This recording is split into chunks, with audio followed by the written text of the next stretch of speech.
هننفذ في الفيديو النهاردة الدراع بتاع الشنطة، الايد بتاع الشنطة دي برضو ايد لطيفة وسهلة. واحنا مستمرين برضو في البلاي ليست اللي قلنا هنعملها عن الاشكال، نجمع فيها كل الاشكال بتاعة الايدين بتاعة الشنطة، وكل الفيديوهات بتاعة طريقة العمل اشكال مختلفة من الايدين للشنطة موجودة على القناة. وفي دلوقتي اكتر من 5 أو 6 اشكال جديدة لايد الشنطة عشان ميبقاش الموضوع ممل. هنبتدي على طول نعمل الايد ديت، هي نفس التكنيك، يعني دي نفس الايد دي، هي نفس الايد دي، لكن الايد دي مش عاملين لها الاطار الخارجي، والايد دي عاملين لها الاطار الخارجي. سهله جدا، طريقه تنفيذها بسيطه. هنبتدي نشتغل على طول، وزي ما بنقول كل مره هتختاري نوع الخيط المناسب ليكي للشنطه اللي انت بتشتغليها واللون بتاعها، وهتختاري الابره المناسبه للخيط. انا هشتغل هنا بخيط سلسله، بخيط سلسلة ساتين، وهشتغل معاه بإبرة رقم 5. وهي أول حاجة هنسيب قطعة من الخيط، نسيب مساحة كده عشان لما تيجي تركبيها في الشنطة أو تركبيها في الحلقة. وهنبتدي نعمل غرزة البداية.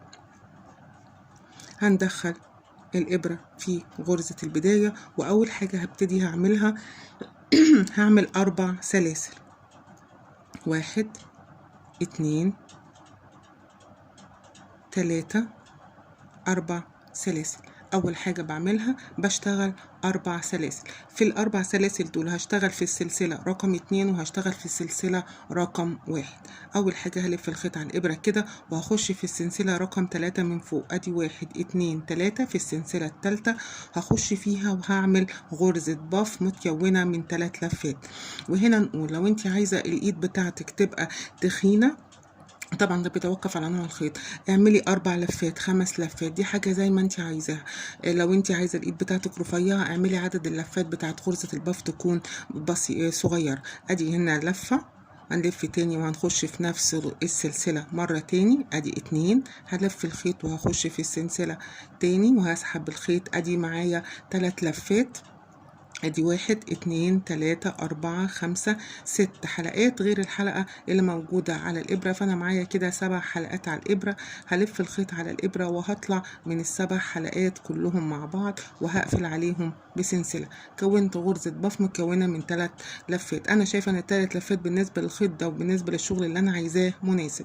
هلف الخيط على الإبرة وهكرر نفس الشيء اللي أنا عملت غرزة الباف في السلسلة رقم 1 من تحت، اللي هي تبقى السلسلة الرابعة. لو عدينا 1 2 3 ادي 4، هخش في السلسلة وهكرر نفس الفكرة. هعمل برضو غرزة باف. ادي 1 وهلف الخيط على الابرة واخش في نفس المكان وهسحب. 2 هلف الخيط على الابرة واخش في نفس المكان وهسحب. ادي معايا 3 لفات، يعني معايا 7 حلقات موجودين على الإبرة. هلف الخيط على الإبرة وهطلع من ال7 حلقات كلهم مع بعض وهقفل عليهم بسلسلة. أنا كده كونت 2 غرزة باف بالشكل ده. هرتفع سلسلة واحدة بس وهلف الشغل على ظهره. شغلنا كله في الفراغ اللي ما بين غرزتين الباف اللي احنا كوناهم دول. هلف الخيط على الإبرة وهخش في الفراغ دوت وهسحب الخيط وهكون غرزة باف مكونة من 3 لفات. ادي 1 2 وهلف الخيط على الإبرة وهخش في نفس المكان. ادي 3 غرزة باف. هلف الخيط على الإبرة وهطلع من كل الحلقات وهقفل عليهم بسلسلة بالشكل ده. هشتغل في نفس المكان غرزة الباف التاني. هلف الخيط على الإبرة وهخش في نفس المكان وهسحب الخيط. ادي 1 هلف الخيط على الإبرة وهخش في نفس المكان وهسحب. 2 هلف الخيط على الإبرة وهخش في نفس المكان وهسحب 3 لفات. وادي هطلع من الحلقات اللي على الإبرة كلها وهقفل عليهم بسلسلة. وده هيبقى تكرار الشغل كله.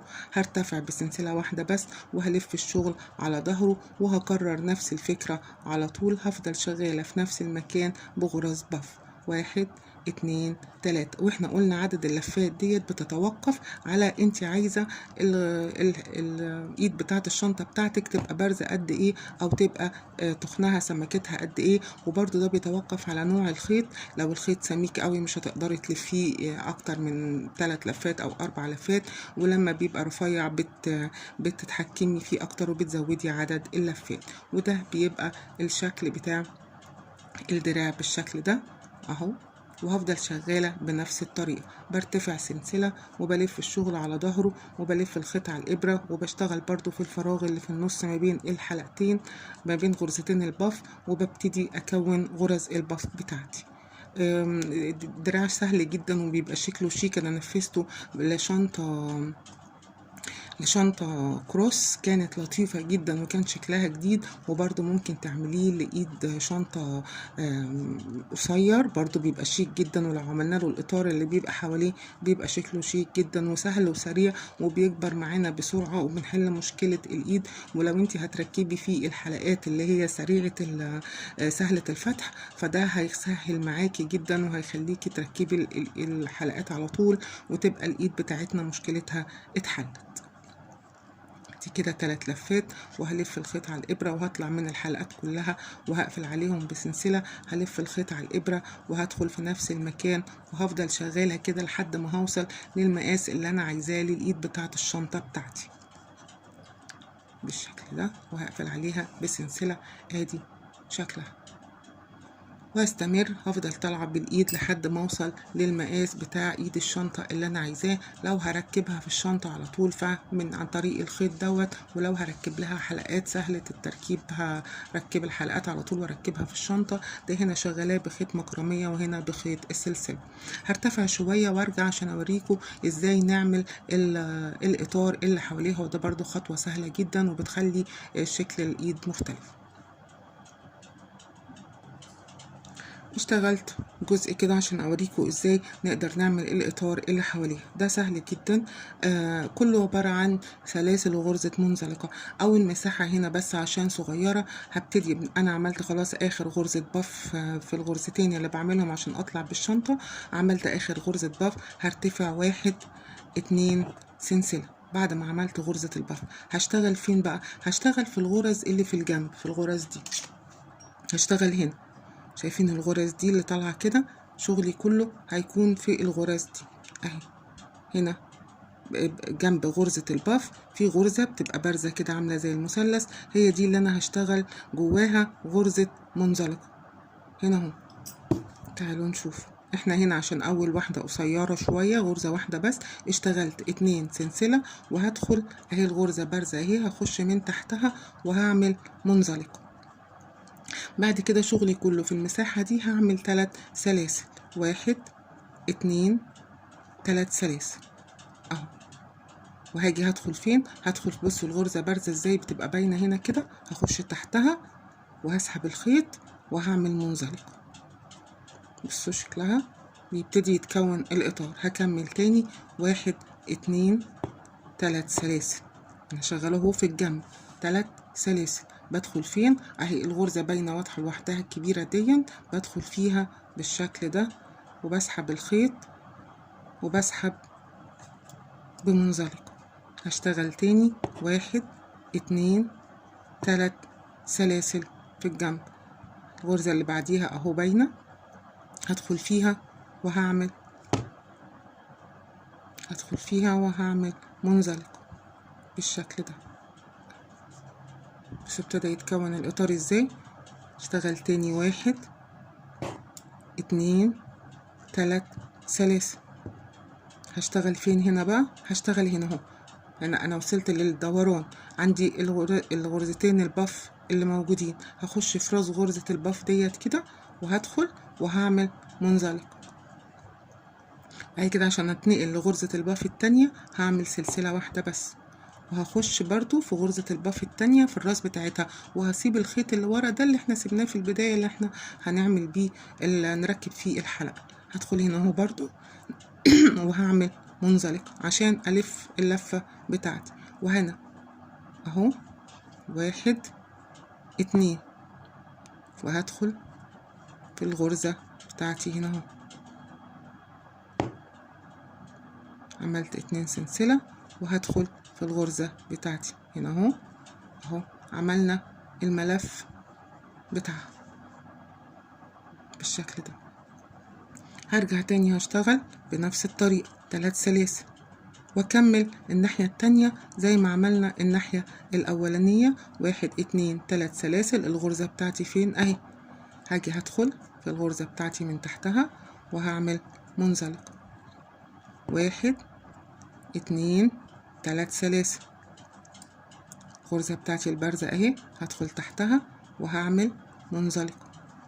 1 2 3 سلاسل، والغرزة البارزة اهي تحتها واعمل منزلقة واكمل. 1 2 3 سلاسل، وادي الغرزة اهي اخر غرزة هنشتغلها. هدخل هنا وهعمل منزلقة. هقفل بقى ازاي؟ هخش في الغرزة اللي موجودة هنا اهو دي تحتيها، هعمل منزلقة وهاجي في النص اهو ما بين غرزتين البف في المساحة اللي في النص دي هعمل منزلقة. وفي الحالة دي هقص الخيط بتاعي، هسيب مساحة عشان اركب فيها الدراع بتاع الشنطة. هسحب الخيط كده وهاجي في الغرزة اللي بعدها من فوق هسحب الخيط بس عشان يبقى شكله كأنه غرزة في الدراع، وهاجي في نفس الغرزة دي كده هرجع تاني وهسحب الخيط بالشكل ده من فوقيها، وهدخل الخيط ورا الغرزة دي كده اهو. يبقى معايا الخيط من الناحيتين اللي انا هربط بيه.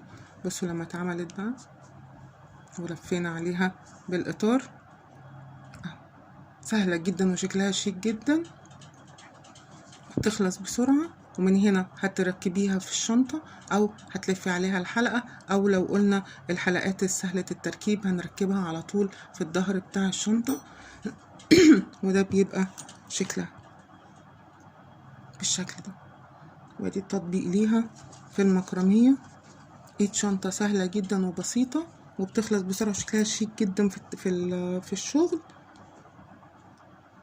اشتغلوا ونفذوا وجربوا واتبسطوا بشغلكم. ولو في اي كومنت او في اي سؤال اكتبولي في التعليقات وانا هرد عليها. وده كان فيديو النهارده.